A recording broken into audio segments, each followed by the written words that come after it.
शेरधनु की अजीबो-गरीब यात्राएं।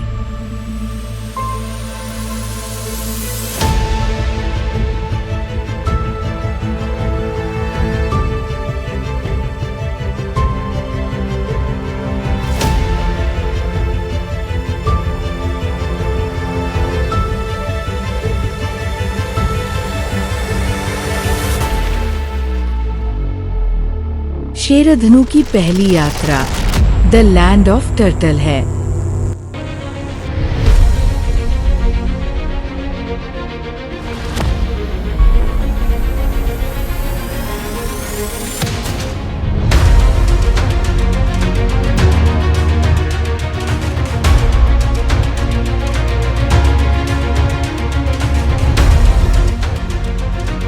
अब हमें थोड़ा आराम करने की जरूरत है। अगर हमें कुछ खाने को भी मिल जाए तो आराम करते हुए अपनी ऊर्जा वापस पा सकते हैं। हाँ, क्यों नहीं। यह द्वीप देखने में भी तो कितना खूबसूरत लग रहा है। चलो नाव को किनारे पर लगाने की तैयारी करते हैं।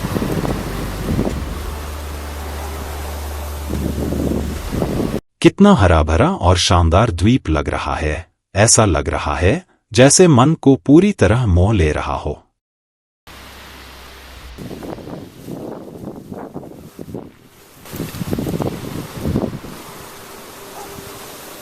वे लोग खाना बनाने के लिए आग तो जला लिए थे, पर इस आग के कारण आने वाले खतरे से बेखबर थे।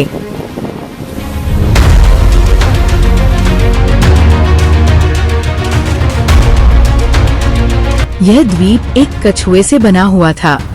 जैसे जैसे आग बढ़ती गई, द्वीप गर्म होता गया। आग बढ़ने के कारण द्वीप जोर जोर से हिलने लगा और कछुआ पानी में समाने लगा। भागो, यह द्वीप डूब रहा है। जल्दी से नाव पर चढ़ो, जल्दी करो, जल्दी। अरे, कोई तो मुझे बचाओ।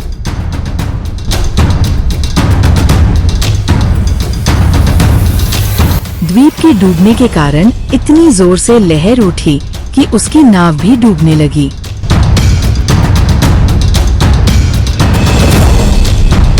बस भगवान से यही दुआ करते हैं कि मैं सही सलामत बच जाऊं। वह बस एक लकड़ी के सहारे तैरता रहा।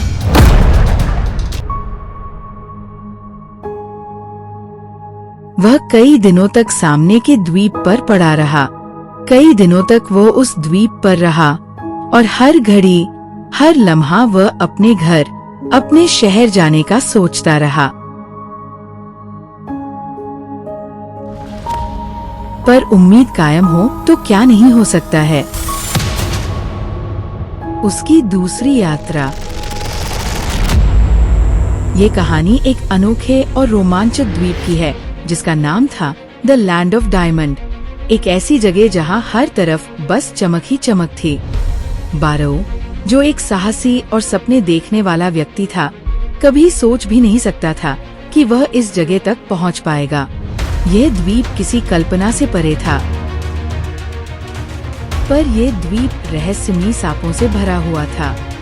चारों तरफ सांप ही सांप थे। दिल दहला देने वाला बड़ा सा सांप इस द्वीप की रक्षा करता था।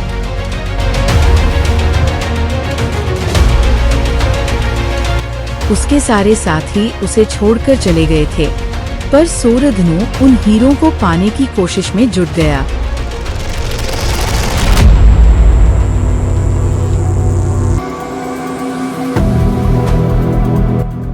चाहे जो भी करना पड़े करूंगा और हीरे को लेकर ही जाऊंगा। वह अपना दिमाग लगाता है और एक बड़ा सा मांस का टुकड़ा अपनी पीठ पर बांध लेता है।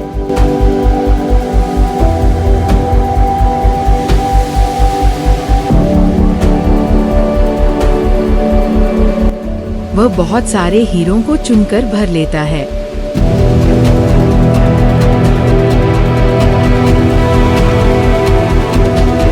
उस मांस के कारण एक बड़ी सी चील उसे देखकर पकड़ लेती है और उड़ जाती है।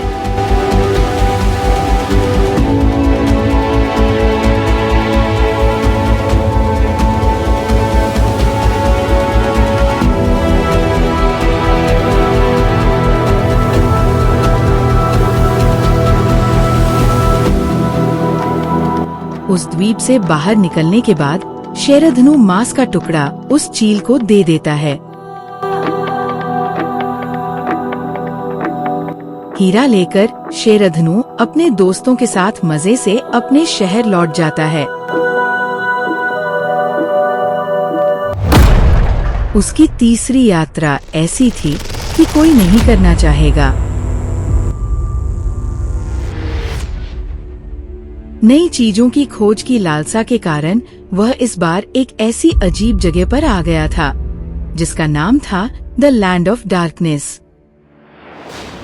इस द्वीप पर रहने वाले लोग अजीबोगरीब थे, जो नरभक्षी थे। वे लोग इंसान का मांस खाते थे।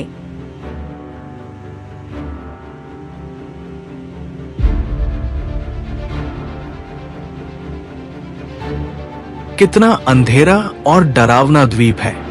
कैसा अजीब सा जंगल लग रहा है। देखो, कोई आ रहा है, भागो और छुप जाओ। उस द्वीप पर रहने वाले लोगों के द्वारा शेरधनु और उसके साथी पकड़े गए। तुम लोग हम लोगों को क्यों पकड़े हो? हमसे भला तुम्हारा क्या काम है? एक आदमखोर आदमी है जो किसी को भी पकड़कर खा जाता है। उसे तुम्हें पकड़ना होगा। अगर तुम उसके हाथों मारे गए तो हम तुम्हारे साथी को मार देंगे, लेकिन अगर तुम उस आदमी को पकड़ लो तो हम तुम्हें और तुम्हारे साथियों को जाने देंगे।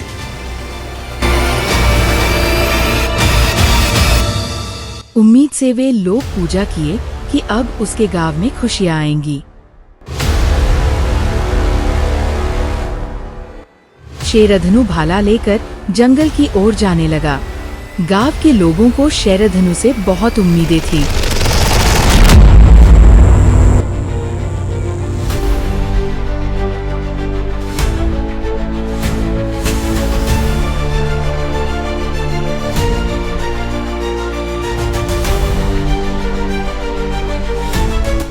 अब मैं क्या करूं, मुझे कुछ समझ नहीं आ रहा है। मैं अकेले यहाँ से भाग जाऊं, लेकिन मेरे दोस्त मारे जाएंगे। कुछ न कुछ तो करना ही होगा, पर क्या करूं?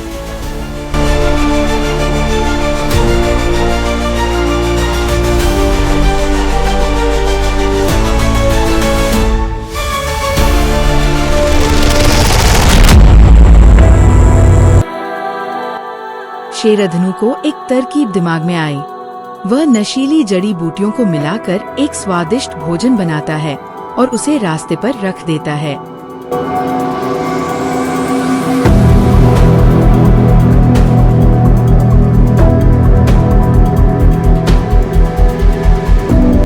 शेरधनु उस आदमखोर आदमी को पकड़कर गांव के लोगों को सौंप देता है। हाँ, वही भोजन जो मैंने उसे खिलाया था, शेरधनु ने गर्व से कहा।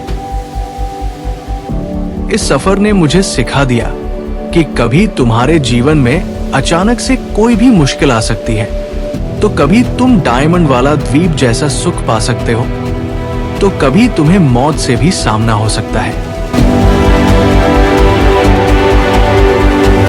शेरधनु अपने साथियों के साथ वापस अपना शहर लौट गया।